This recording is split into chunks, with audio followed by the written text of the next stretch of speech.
Hi, my name is Jane McMurchie. I'm the Executive Director here at Animal Charity of Ohio for the Humane Society for Mahoning County. Animal Charity started in 1963. It was originally opened by Dr. Jean Kelty and her husband Perce.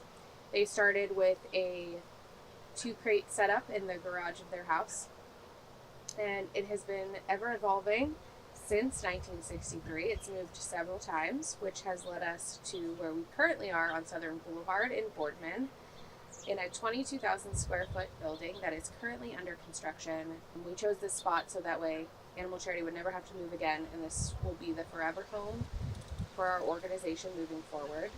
We are currently a staff of 40 with 60 active volunteers that range from walking dogs, cleaning kennels, putting on events, helping us transport dogs.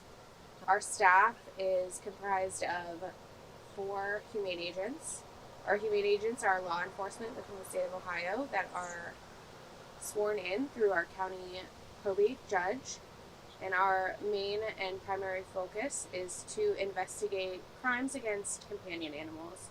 So crimes of hoarding, abuse, neglect, um, abandonment, and just general acts of cruelty is what Animal Charity of Ohio is here to do to protect the animals in Mahoning County.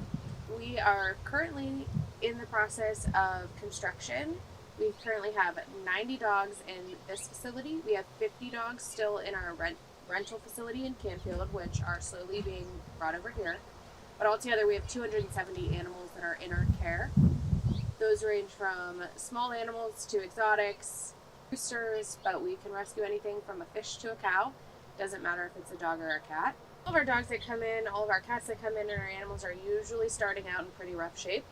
A lot come in with injuries, wounds, lack of medical care, so they come in oftentimes starved almost to death.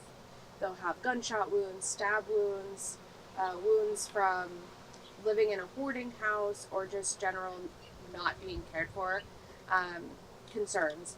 So after periods of time where we are getting them seen by veterinarians, our trainers, our behavior team, and once their court cases are done, then we are able to put them up for adoption. All of our animals can be adopted depending on what you are looking for, and our adoption team actually will help match you up with the animal that fits best for your lifestyle and for your home.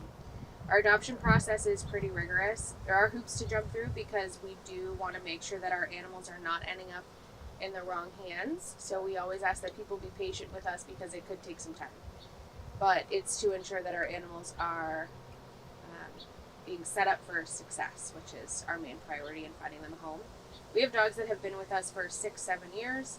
We have dogs that have entered back into our program after being adopted and coming in originally in 2014 and 2016, which is 10 years in and out of the shelter system. So our goal is, once we're finding these dogs homes, to set them up to have the long-term home with the animal owners that understand exactly what they need. So we provide services to the community. Ever since the pandemic, we did realize that there are, more often than not, animals that are currently in homes that aren't having the best food security. So we provide dog food, cat food, and pet supplies. If we have it, it's yours. We encourage people to stop by or give us a call if they are in need of supplies. Pet food, beds, collars, leashes, those are all things that we collect donations for, so that way we can try and help animals stay in their homes. The last thing we want to do is remove a wanted pet from a home situation and have them enter the shelter situation. We provide services like affordable and low cost vaccinations, microchips. We have affordable grooming here.